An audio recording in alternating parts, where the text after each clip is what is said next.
Welcome to Donmar TV News Channel. Dinumog din kanina ang bakunahan sa SM San Lazaro sa Maynila.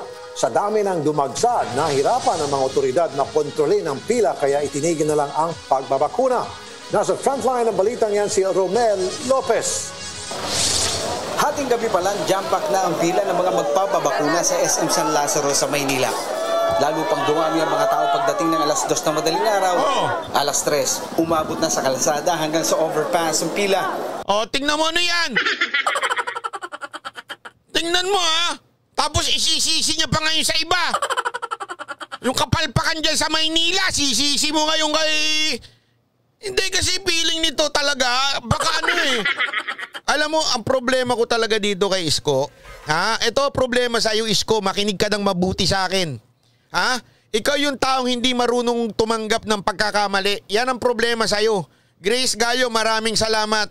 Sa totoo lang, ikaw yung taong hindi marunong tumanggap ng pagkakamali. Ayan oh, sabit-sabit eh. Tapos ngayon isisisi mo kanino. Eto tingnan nyo kung kanino niya sinisisi. Bago mag-alas 3:30, nag-anunsyo na ang Manila Regional Special Operations Group na wala ng bakunahan. Hindi na raw nila kaya kontrolin ang sitwasyon matapos dumagsa sa SM San Lazaro ang ibang gustong magpabakuna. Cancel na po sila kaya yung mga tao na nakapila doon, pumunta po dito, dumagsa. Sino rin sabi na cancel na po? Galing po sa, sa head namin po. Kasi actually, hindi pa po kami nagpapapila po. Okay. Wala pa po. Dapat 4 AM pa po ang pila namin. Kaya po, may lumulusot po doon. At sarili po nilang pila yon. Wala pa po kami inallowed na magpila. Pero kahit nagliwanag na, di natinag at matyaga pa rin naghintay ang mga tao. Gaya ni Aling Lenny, na alas 9 pa raw kagabi ng pumila. Mag-aantay pa rin po kami. Kasi yun po yung post ni Mayor Isko na meron po dito. Kaya... post ni Isko! Kaninong post yun? Di ba kay Isko? Tapos isisisi mo sa iba? Jake Arsobal, salamat! Yun po namin yung announcement mismo ni Mayor Isko kung talaga pong cancel po dito. Tsaka po kami magsisiuwi. Si Manila Mayor Isko Moreno tila nagpatutsyada. Hindi na raw siya nagtataka kung bakit nagkumahog na magpabakuna ngayon ng mga tao. Talagang gustong-gusto na ng tao ng bakuna. Pangalawa, I think nalito sila sa pronouncement. Natakot sila sa pronouncement ng ilang tao. Hindi namin kayo palalabasin pag hindi kayo binakunahan, hindi kayo bibigyan ng ayuda pag hindi kayo bakunahan. Sino nagsabi nun? Bakit di mo diretsuhin? Di ba kasi parang pinariringgan mo si Pangulong Duterte na hindi namin kayo palalabasin. Sino ba nagsabi niyan? Di ba si Pangulong Duterte? Bakit wala kang yagbol? Sabihin yung pangalan niya. Diretsuhin mo. Wala ka palang yagbols eh. Puro ka parinig eh. Ang yabang mo, puro ka parinig. Kung talaga may yagbols ka, diretsuhin mo yung pangalan ni Pangulong Duterte. Sabihin mo, eto kasing Pangulo natin eh. In-announce na wag lalabas pag walang bakuna eh. O ba't di mo kaya sabihin yun? Puro ka parinig. Yabang eh.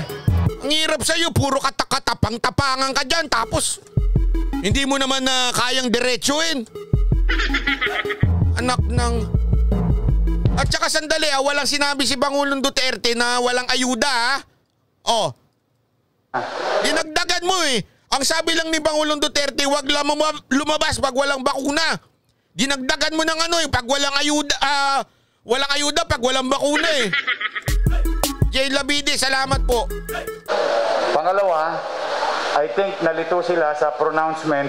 Nino, ba't di mo banggitin? Natakot sila. Nano? Pronouncement ng ilang tao. Ilang tao lang, hindi mo mabanggit pangalan. Bakit? Wala kaya agbols eh. Hindi namin kayo palalabasin pag hindi kayo binakunahan, hindi kayo bibigyan ng ayuda. Tingnan mo, dinagdagan mo ayuda. Pag hindi kayo bakunahan. I think that confuses our people. Ako, feeling ko lang ang daming nalilitong mamamayan. Bakit?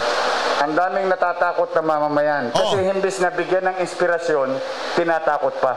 Hindi sa ganon. Yan ang hirap sa'yo eh. Yan ang hirap sa'yo.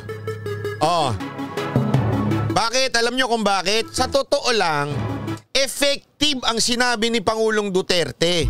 Ang problema, yung lugar nyo hindi ready. Ano problema noon? Ayaw magpabakuna ng mga Pilipino. Ngayon gusto na. Ano problema? Kayo hindi ready.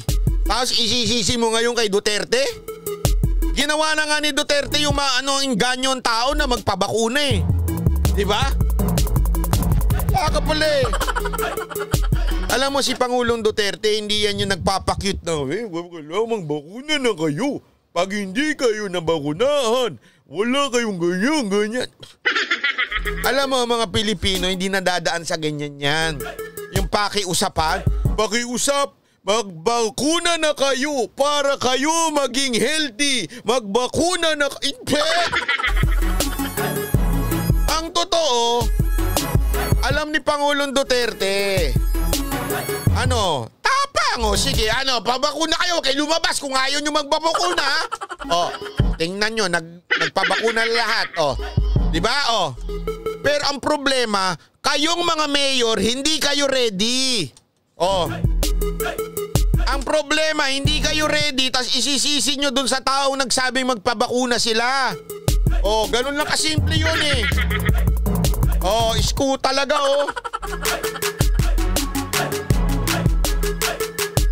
Isipin mo, patanungin kita, Isko.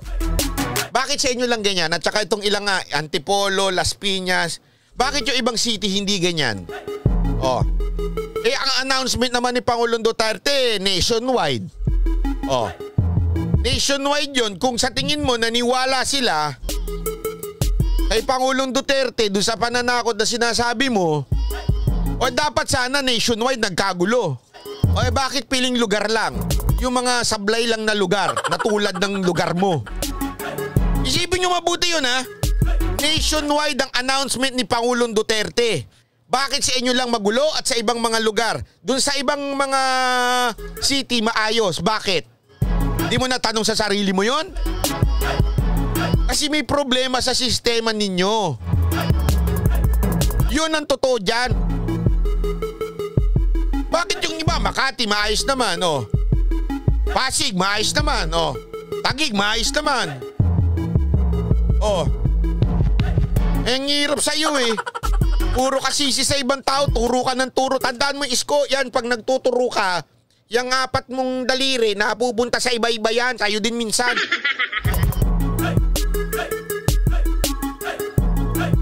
Alam mo, ito sa totoo lang iyan ang isang karakteristik ng isang taong walang leadership. Ano yun?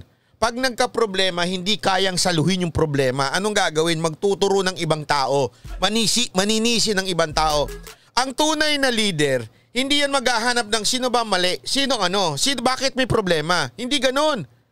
Ang tunay na leader, pag nakita niya may problema, aakuhin niya, tapos susolusyonan niya. Hindi yung magbagsisisi lang ng sisi ng ibang tao. Kaya nagkakalituan, kaya natatarantan tao. Gusto rin naman daw niyang tuloy-tuloy ang pagbabakuna sa lungsod pero problema pa rin ang supply. Ngayong araw nga, 6 na vaccination site lang ang bukas kumpara sa dating 26. Binigay sa akin, bayad lang yun sa utang nila. Kasi may utang sila sa amin sa second dose. Yung binakuna kanina, piga, yun yung latak ba? Tingnan mo, pati dan sa... hindi, eto... Kayo mga vlogger ni Isko, makinig kayo sa akin na ipagtatanggol nyo na naman yan. Hindi nyo ba nakikita? Yung mayor ninyo, palusot ng palusot. Pati problema, siya lang ba yung nagkukulang ang bakuna? Halos lahat ng city, ng buong Pilipinas nagkukulang ng bakuna. Bakit? Kulang kasi talaga. Bakit sila ang hilig manisi? Kulang kasi sa amin, hindi, kulang. Gusto nyo yung ganyang klaseng pangulo? Pag may problema, hindi, sisihin na lang natin yung iba. Pag may hindi, basta manisi na lang tayo ng iba. Gusto nyo ganon? Yes, kaya makikita... Ang alam kong ganyan mahilig manisi, alam mo kung sino? Alam mo kung sino? Yung bataan ni Renato Reyes. Ang hilig manisi niyan. Hindi marunong tumingin sa sarili. Sisisihin lang lahat. Makakaliwang style na ganyan, yung manisi ng manisi. Kailan kayo nakakita doon sa makakaliwang grupo na sinisi nila sarili nila? Lahat doon sinisi. Lahat ng presidente sinisi. Lahat ng congressman sinisi, lahat ng senador sinisi, sila lang ang tama. Diba style nila yan? Oh. Bakit ganyan din ang style mo unless friendship kayo? Friendship ba kayo? Hindi, baka kasi friendship kayo eh. Kaya ganyan din ang style mo. May numero, konti lang. Mga 10,000 lang. Mahirit din siya sa muling pagdedeklara ng Enhanced Community Quarantine sa Metro Manila. Pati ECQ ha, tingnan mo ha, tingnan mo, may parinig siya pati sa ECQ. Repeat performance na lang to. Praktisado na kayo dito, na-ECQ na kayo. Hindi pa ba kayo nadadala? Pabalik. Nakakatawa doon. Ginagawa mong biro ito? Ha? Eh yung ibang mga lugar nga ganito rin eh. Ba't mo ginagawang biro ito? Nakakatawa? Ano nakakatawa sa ECQ uli? Ano nakakatawa doon? Balik na lang tayo sa ECQ. Di ba? Barbecue. Ang bato, yung corny mo, wag mo na ulitin yan. Q, ginamit na nata. Banana Q. O ESQ na lang wala. ESQ na lang. Ako, meron akong alam na Q. Ano? Pak. Wag na natin ituloy. Hindi, sa gabi yun. Sa gabi, may ESQ doon. May inuman eh. Nagbabalita mula sa Frontline, Romy Lopez, News 5. Grabe, no? Ito ang hindi ko maintindihan dito kay Isko eh. Isipin mo itong Isko na ito, hindi siya hindi siya problem solver. Gets nyo? Anong klaseng leader ito? Anong klaseng magiging presidente ito kung hindi ka problem solver? Alam mo, makinig kayo mabuti sa akin. Wala akong pakialam kung sino ang tatakbong pangulo at sinong gustong maging pangulo. Okay? Kahit sino pa magulang niyan, ano pa ang apelido niyan, ayoko na isang pangulo ay bintang lang ng bintang o sisi lang ng sisi ng ibang tao. I want the next president to be a problem solver. Hindi yung ganyan, sisi lang ng sisi. Aanuhin mo yung sige nga, aanuhin mo yung pagsisi mo sa ibang tao. Tanungin nga kita, may maaabot ka?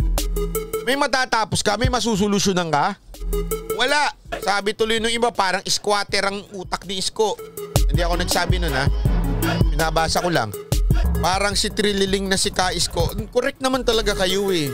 Alam mo, ang tawag mo dito kay Isko, ito nga yung tipo ng, yung dudumihan ka para siya magmukhang maputi. Diba?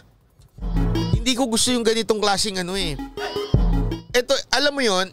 Alam mo style nito ni Isko, style ni Robredo, style ni Trillanes.